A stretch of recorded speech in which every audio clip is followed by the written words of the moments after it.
Démystifier la banque. Bienvenue dans notre deuxième épisode de Démystifier la banque, la série de vidéos idéale pour vous familiariser avec le monde de la banque. Pour rappel, dans le premier épisode, je vous avais cité les différentes banques, catégorisées soit en fonction de leur type d'activité ou soit en fonction de leur statut juridique. Aujourd'hui, dans cet épisode, nous allons voir le premier type de banque selon la catégorie d'activité. Il s'agit de la banque de détail. Je vais définir la banque de détail, parler des différents types de comptes, couvrir les opérations courantes de la banque de détail et expliquer les paiements par carte. Okay? D'abord, qu'est-ce que la banque de détail? La banque de détail est le secteur de l'industrie bancaire qui s'adresse principalement aux particuliers et aux petites entreprises. Elle est le pilier de l'industrie bancaire et le plus proche du grand public. En effet, elle joue un rôle vital dans la vie quotidienne en offrant une gamme de services financiers de base accessibles à tous, tels que les services de dépôt, c'est-à-dire les comptes courants et les comptes d'épargne. Nous avons les virements bancaires. Il y a aussi les cartes de paiement, les prêts personnels, les prêts hypothécaires, les conseils financiers, mais aussi le financement des petites entreprises par des prêts commerciaux, des services de gestion de trésorerie, etc. Il y a différents types de comptes bancaires. Lorsque vous décidez d'ouvrir un compte, vous vous retrouvez face à une multitude d'options. Le premier type de compte bancaire est le compte courant. C'est le compte de base que la plupart des gens utilisent au quotidien. Il vous permet de déposer de l'argent et de retirer facilement. Ensuite, il y a les comptes d'épargne. Ces comptes sont conçus pour vous aider à économiser de l'argent à long terme. Ils offrent généralement un taux d'intérêt plus élevé que les comptes courants, ce qui signifie que votre argent peut croître plus rapidement. Les comptes d'épargne peuvent être utilisés pour des objectifs spécifiques, comme par exemple l'achat d'une voiture ou la constitution d'un fonds d'urgence. Il y a aussi ce qu'on appelle les comptes à terme, où l'argent est bloqué pendant une période définie pour un taux d'intérêt spécifique. Selon les banques, d'autres types de comptes sont offerts, notamment les comptes étudiants, conçus pour les jeunes avec des avantages spécifiques.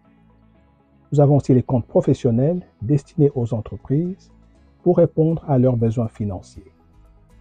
Ces comptes offrent des fonctionnalités spécifiques telles que la gestion des factures. Il y a aussi des solutions de paiement comme des TPE, terminaux de paiement électroniques, qui sont des machines permettant d'opérer des transactions par carte bancaire de manière instantanée. Nous allons passer maintenant à l'ouverture d'un compte bancaire, qui est souvent la première étape pour accéder aux services financiers offerts par une banque. Que vous soyez un particulier ou une entreprise, posséder un compte bancaire est essentiel pour gérer vos finances et effectuer des transactions en toute sécurité. Pour ouvrir un compte bancaire, vous devez d'abord choisir la banque qui correspond le mieux à vos besoins. Car chaque banque a ses propres avantages et services uniques. Il est donc important de faire des recherches afin de trouver celle qui répondra le mieux à vos attentes. Une fois que vous avez choisi votre banque, vous devez fournir différents documents pour compléter le processus d'ouverture de compte. Les documents peuvent varier d'une banque à une autre. Mais généralement, vous devez présenter 1. Une pièce d'identité valide, 2. Une preuve de résidence, 3. Parfois une preuve de revenu. Et d'autres documents si vous êtes une entreprise. Certains établissements bancaires peuvent également vous demander de remplir des formulaires supplémentaires pour mieux comprendre vos besoins financiers. Il est essentiel de comprendre les frais et les avantages associés à chaque type de compte. En effet, les banques offrent une variété de comptes adaptés aux besoins de chacun, mais il est crucial de faire attention aux coûts qu'ils peuvent engendrer. La plupart des banques facturent des frais de gestion du compte qui peuvent être mensuels, trimestriels, semestriels ou annuels. Ces frais peuvent varier en fonction du type de compte que vous choisissez. Par exemple, les comptes courants traditionnels ont souvent des frais plus élevés que le compte d'épargne. En plus des frais de gestion, les banques peuvent également facturer des frais pour des services spécifiques, tels que les virements internationaux ou les découverts. Il est donc important de lire attentivement les conditions et les tarifs de votre banque pour éviter les mauvaises surprises. Mais bien entendu, les comptes bancaires offrent également de nombreux avantages. Tout d'abord, ils permettent de recevoir des dépôts d'argent et de régler les factures en toute facilité. Ils offrent également un moyen sécurisé de gérer votre argent en évitant les risques liés à la détention des grandes sommes en espèces. De plus, ils peuvent offrir des avantages supplémentaires qui varient d'une banque à l'autre. Okay? Maintenant, quelles sont les opérations courantes en banque de détail? Comme cité précédemment, nous avons les dépôts et les retraits, qui sont des opérations courantes que nous effectuons régulièrement dans nos activités bancaires quotidiennes. Okay? Premièrement, les dépôts. Ils représentent le versement de fonds sur votre compte bancaire. Il peut s'agir de votre salaire ou autre revenu, ou tout simplement de l'argent liquide que vous souhaitez conserver en sécurité. Les banques offrent différentes options pour effectuer des dépôts, notamment à la caisse dans une agence ou via les guichets automatiques, les virements électroniques ou les chèques, de moins en moins. Il est important de noter que les dépôts sont généralement soumis à des limites de montant et peuvent être sujets à des frais, selon votre type de compte bancaire. Okay? Deuxièmement, les retraits, quant à eux, sont le moyen de retirer de l'argent de votre compte bancaire. Ils peuvent être effectués en espèces à un guichet automatique ou au guichet d'une agence bancaire. Vous pouvez également utiliser votre carte de débit pour effectuer des achats dans les magasins ou retirer de l'argent dans certains commerces. Il est important de garder à l'esprit que les retraits en espèces peuvent également être soumis à des limites de montant par jour ou par transaction. Pour faciliter les dépôts et les retraits, de nombreuses banques proposent également des services en ligne et des applications mobiles. Cela vous permet de gérer vos transactions bancaires à tout moment et en tout lieu, offrant ainsi une plus grande flexibilité et une meilleure accessibilité. Il est crucial de vérifier régulièrement vos relevés bancaires pour vous assurer que tous les dépôts et retraits ont été correctement enregistrés. En cas de problème ou d'erreur, contactez rapidement votre banque pour résoudre le problème. Okay? Deuxièmement, les virements bancaires, qui sont une fonction essentielle de la banque de détail, permet aux clients de transférer de l'argent d'un compte à un autre en toute sécurité et simplicité. L'une des principales raisons pour lesquelles les virements bancaires sont populaires est leur rapidité. En quelques clics, vous pouvez envoyer de l'argent à l'autre bout du monde et le destinataire le recevra généralement en quelques heures, voire en quelques minutes. Et cela en fait un moyen pratique pour les transactions urgentes ou les paiements en ligne. La sécurité est également un avantage majeur des virements bancaires. Les virements sont effectués via des canaux sécurisés tels que des protocoles de cryptage avancés pour prévenir les fraudes et les vols d'identité. Il existe différents types de virements bancaires.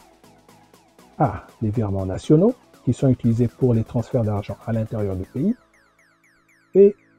Les virements internationaux, qui sont utilisés pour les transactions entre différents pays.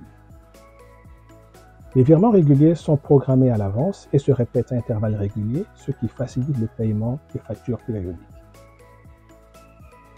Les virements instantanés, quant à eux, permettent de transférer des fonds en temps réel, offrant une solution pratique pour les urgences financières. Chaque banque a sa propre politique en matière de frais associés aux virements bancaires. Certains établissements offrent des virements gratuits pour les clients fidèles, tandis que d'autres facturent des frais fixes ou un pourcentage du montant transféré. Maintenant, nous allons voir rapidement les paiements par carte. Dans le monde actuel, le paiement par carte de débit et de crédit sont devenus monnaie courante. Que ce soit pour faire des achats en ligne, régler nos factures ou retirer de l'argent dans un distributeur automatique, les cartes sont devenues indispensables dans notre vie quotidienne. Mais qu'est-ce exactement qu'une carte de débit et une carte de crédit et quelles sont les différences entre les deux? La carte de débit est liée directement à notre compte bancaire. Lorsque nous effectuons une transaction, l'argent est immédiatement prélevé de notre compte. Cela signifie que nous devons avoir suffisamment d'argent disponible sur notre compte pour pouvoir effectuer un paiement. De l'autre côté, une carte de crédit nous permet d'emprunter de l'argent à la banque pour effectuer nos achats. Lorsque nous l'utilisons, nous ne payons pas immédiatement. Au lieu de cela, nous remboursons la banque à une date ultérieure, généralement à la fin du mois. Il est important de noter que les intérêts sont facturés sur le solde impayé. Les cartes de crédit offrent également d'autres avantages, tels que la possibilité de gagner des points de récompense ou d'accumuler des miles de voyage, si vous êtes un grand voyageur, ou avoir une assurance pour les achats effectués.